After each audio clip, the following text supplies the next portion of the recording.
जय श्री कृष्ण गुरु जी। जय श्री कृष्ण, राधे राधे। गुरु जी, श्री कृष्ण के विषय में जितना आप बताते जा रहे हैं ना, उतनी और सुनने की अभिलाषा उत्पन्न हो रही है।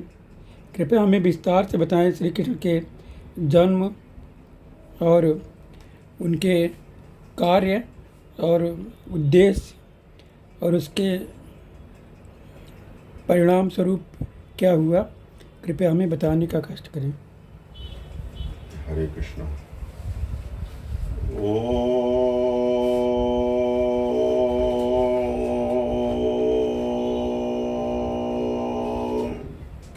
हरे कृष्ण, हरे कृष्ण, हरे कृष्ण। बाकी बिहारी रे, दूर करो दुख में मेरे गिरधारी रे, दूर करो दुख में बनवारी रे, दूर करो दुख मेरो।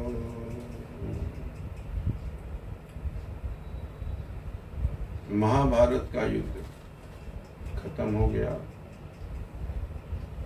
पांडव की विजय हुई, धर्म की विजय हुई, अधर्म का अंत हुआ।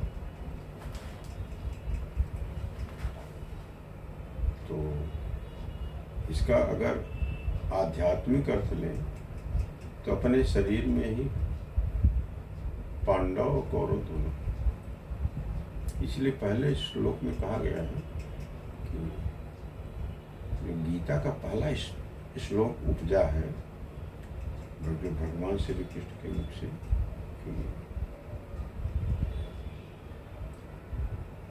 कि गीता तो उपजी है, लेकिन उसके विषय में जानने के लिए जो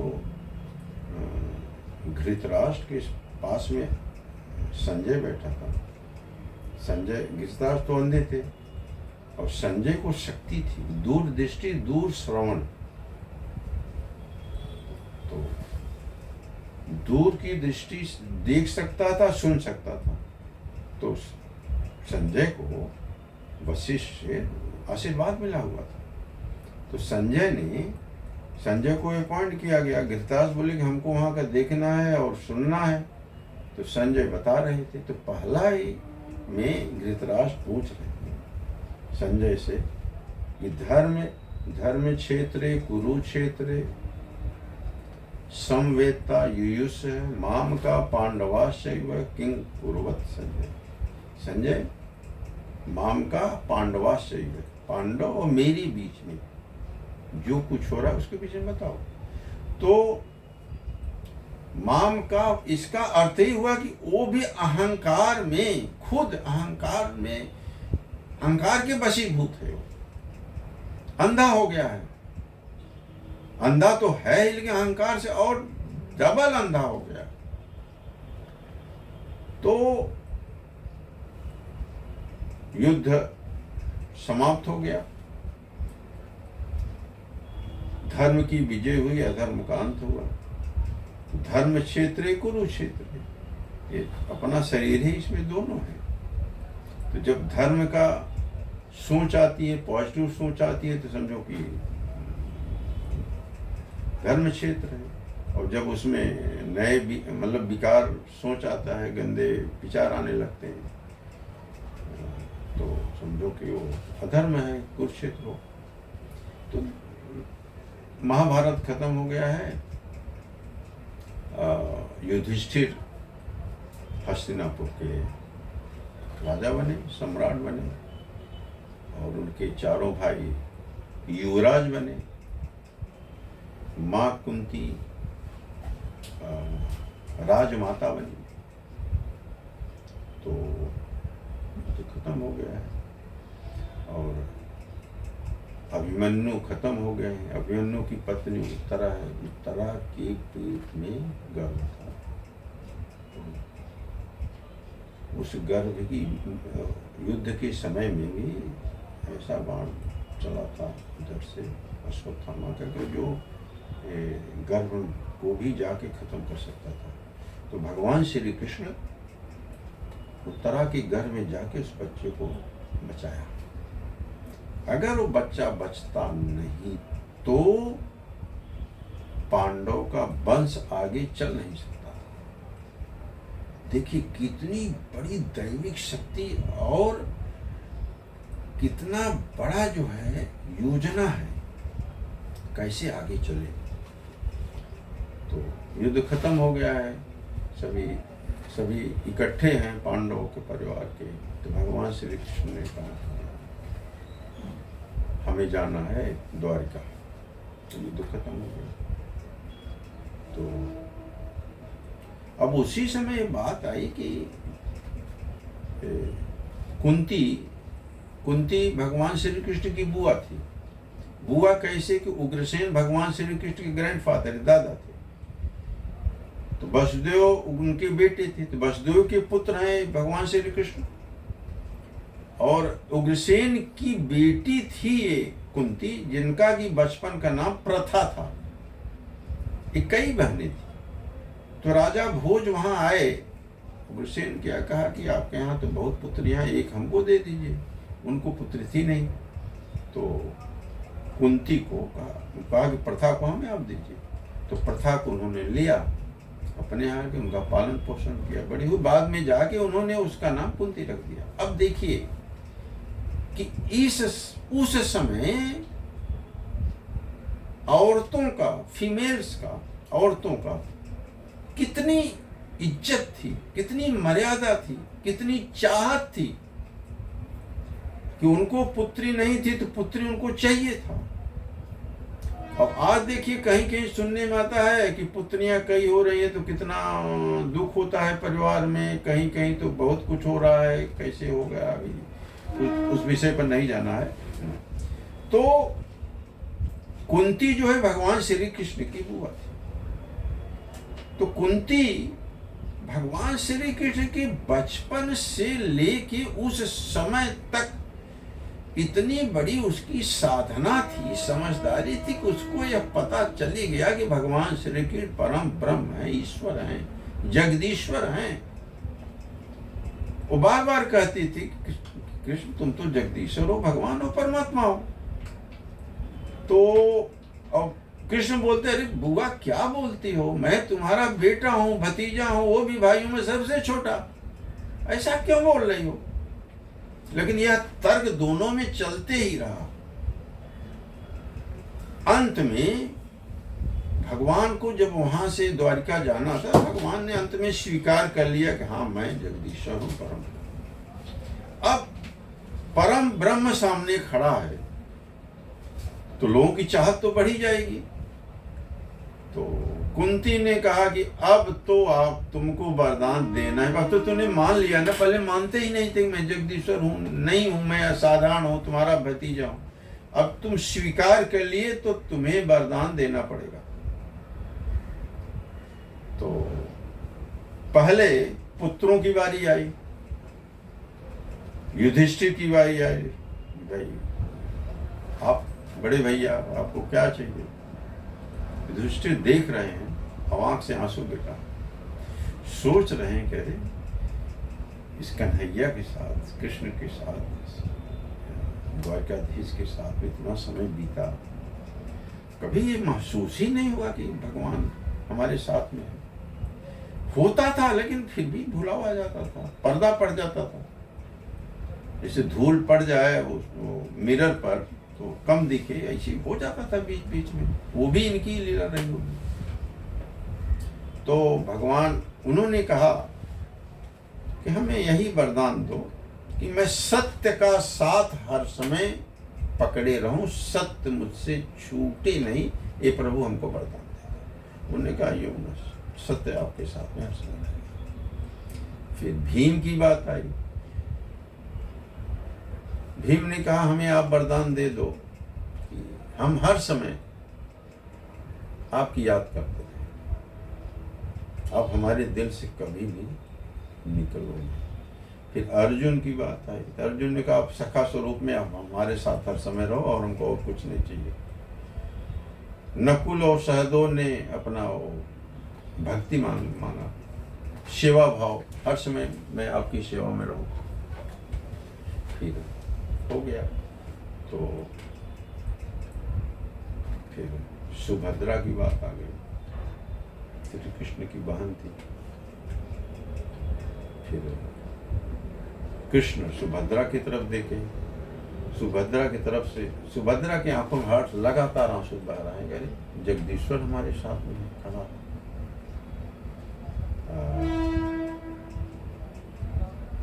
सुभद्रा ने कहा कि भैया तुम मुझको कुछ दोगे नहीं, मुझे मालूम।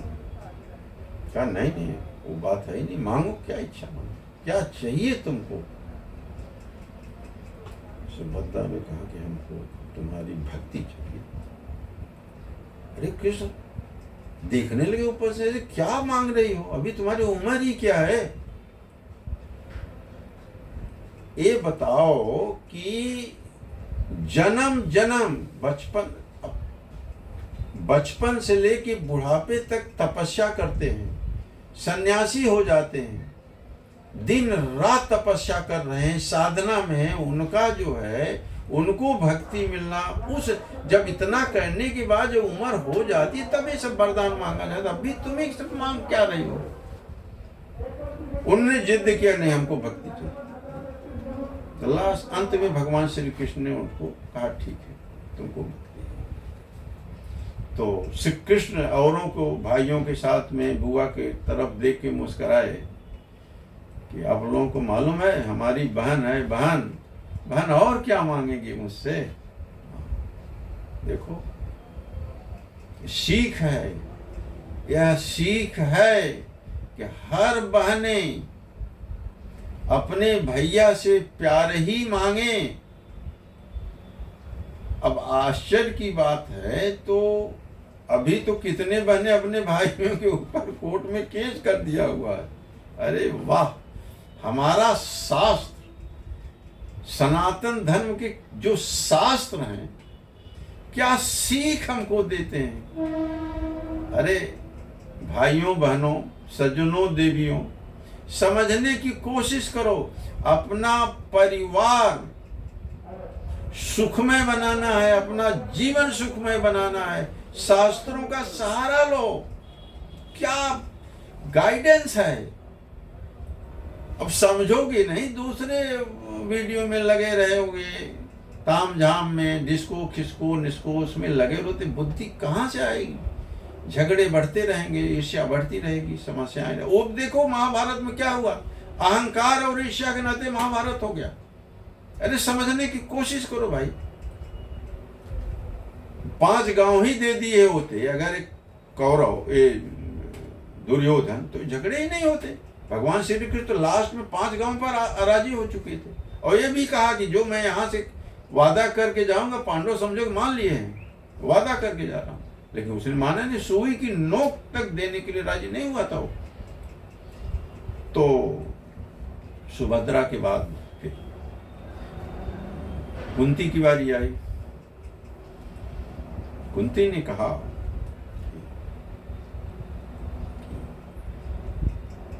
हमारे सामने जगदीश्वर खड़ा है, प्रभु खड़ा है।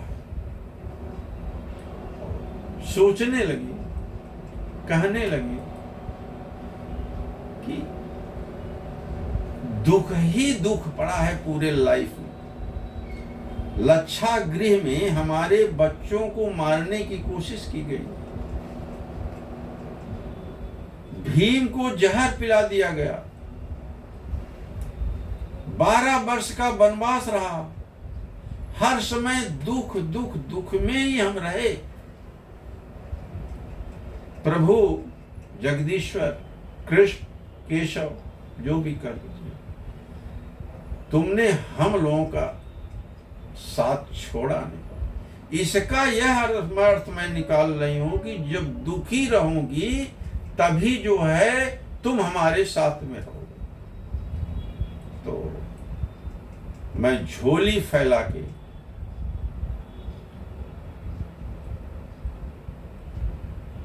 आंचल फैला के ईश्वर जगदीश्वर कृष्ण मुझे यह वरदान दो कि मुझे हर समय दुख ही दुख रहे, दुख हमारा साथ ही नहीं छोड़े। दुख नहीं साथ छोड़ेगा तो तुम हर समय हमारे साथ में रहोगे। अर्जुन बुआ की तरफ देखने लगे और झरझर आंसू बह रहे हैं। कृष्ण को आंसू बह रहे हैं और कुंती को तो आंसू बह ही रहे। कृष्ण ने कहा, बुआ, क्या से क्या दुख तुम भोगी हो। भीम को जहर पिलाया गया, क्या दुख हुआ होगा। पांचों भाई को लक्षागृह वाली बात याद दिला, 12 वर्ष की याद दिला दिया। अरे तुम्हारा जीवन, तुम्हारा नाम प्रथा था, फिर कुंती हुआ, और तुम्हारी शादी जिससे हुई, पांडु से, जो जीवन भर का रोगी था, रोगी, और जो भी बच्चे हुए हैं ईश्वर शक्ति से हुए हैं। और तुम एक्चुअली में एक कुंती जीवन भर ब्रह्मचारी थी, क्योंकि पांडु को श्राप था कि जब किसी स्त्री को वासना से ग्रसित होकर टच करोगे, छुओगे, तो तुम्हारी मृत्यु हो जाएगी। एक कुंदन ऋषि थे, जंगल में गए थे शिकार खेलने, घूमने। तो कुंदन ऋषि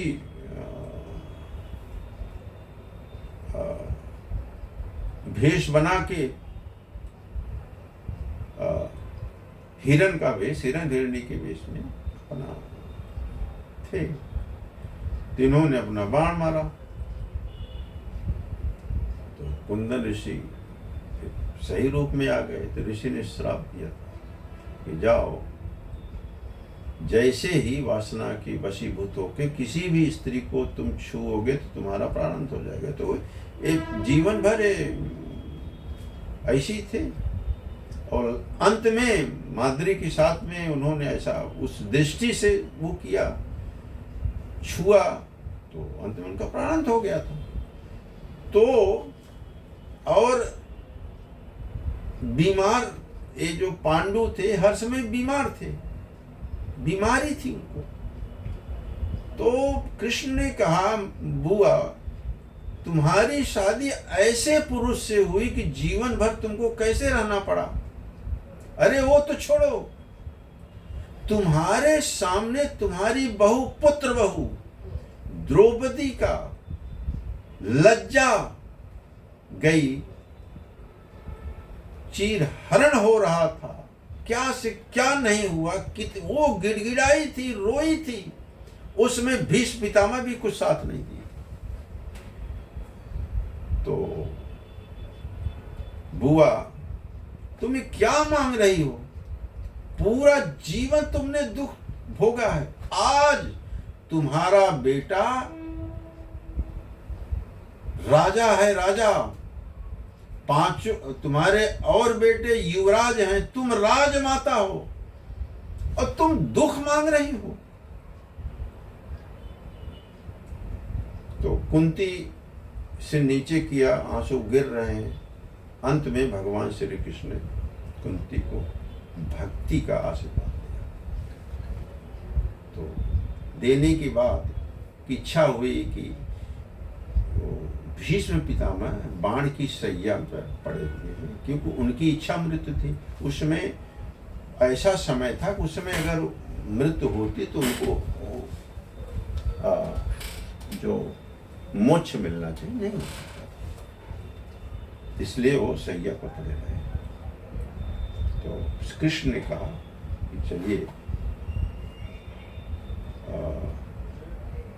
हम लोग उनके पास गए। भीष्म पितामह को बताया कि मैं कृष्ण की आँख खुली, देख के आंसू गिर रहे हैं, आंसू गिर। लेकिन उनको तो मालूम था भगवान श्री कृष्ण, भगवान केशव भगवान है, लेकिन हाथ जोड़ नहीं सकते थे कि अर्जुन ने इतने बाण मारा था कि बाण की ही सैया बन गई थी और सिर उनका ऐसा नीचे गिरा हुआ था। तो भीष्म ने कहा, अरे अर्जुन, ऐसे बाण मारो, कम से कम हमारा सिर तो ठीक से बैलेंस में हो जाए। तो अंत में अर्जुन ने ऐसे दो बाण मारे कि उनका सिर एकदम, सिर के नीचे दोनों बाण क्रॉस होके ऐसे। हुआ क्या कि भगवान श्री कृष्ण सबके साथ वहां गए, तो कृष्ण ने कुछ चाहा, कुछ शिक्षा दीजिए पितामह। उन्होंने कहा कि राजधर्म का पालन करना। अब कोई पाप है तो पाप को देखना नहीं न पाप को देखना नहीं न पाप को करना।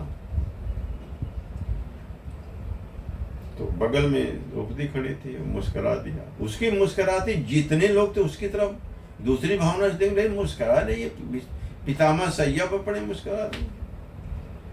तो भीष्म की निगाह द्रौपदी की तरफ गई। द्रौपदी रो रही है, श्री कृष्ण भी रो रहे हैं। द्रौपदी ने कहा, पितामह मेरी साड़ी खींची जा रही है सभा में जिसमें आप थे, बड़े बड़े धुरंधर थे, द्रोणाचार्य थे, कृपाचार्य थे, सभी लोग थे, और मैं रो रही थी, और उसमें मैं रजस्वला थी कि मैं ये भी पूछी, ये पितामह हारे हुए राजा को जो दास बना हुआ है, दास को एक रानी को दांव में लगाने का क्या अधिकार था? युधिष्ठिर ने क्यों हमें दांव पर लगाया? आपके पास कोई जवाब है? मैं रजस्वला स्थिति में थी, क्या धर्म पाप? आप यहां शिक्षा दे रहे हो कि पाप को देखना नहीं ना पाप कहना। वो क्या था? आपने क्यों देखा? इसलिए मुझे मुस्कुराहट आ गई, हंसी आ गई। तो उसके बाद में भीष्म पितामह का प्राणांत हुआ। ये लोग वापस आए और भगवान श्री कृष्ण द्वारका गए, और उत्तरा के पेट में गर्भ था। तो भगवान श्री कृष्ण का कैसे अंत हुआ आपको पता ही होगा, आप जानते ही होंगे कि एक बहेलिये ने बाण मारा था, उसके नाते उनका अंत हुआ। इस समय जगन्नाथपुरी में उनकी आत्मा विराजमान है, और वहाँ से हाँ श्री कृष्ण उसके पहले, द्वारका के पहले, जब उत्तरा के गर्भ से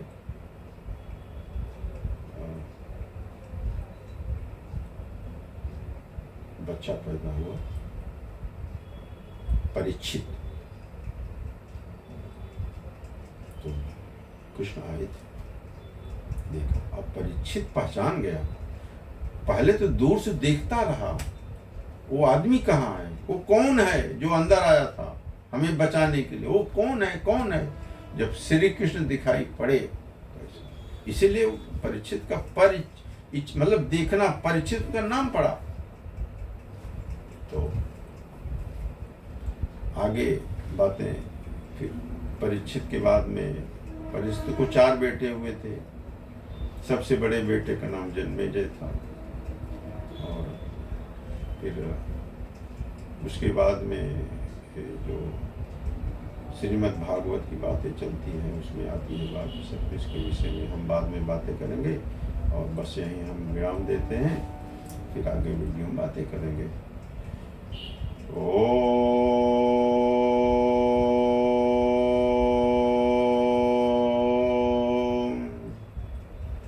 जिस देश में, जिस भेष में, जिस रोग में रहो, राधा रमन राधा रमन राधा रमन कहो। जिस देश में, जिस भेष में, जिस योग में रहो, राधा रमन राधा रमन राधा रमन कहो। मेरे गिरधारी रे दूर करो दुख मेरो मेरे बनवारी रे, दूर करो दुख मेरो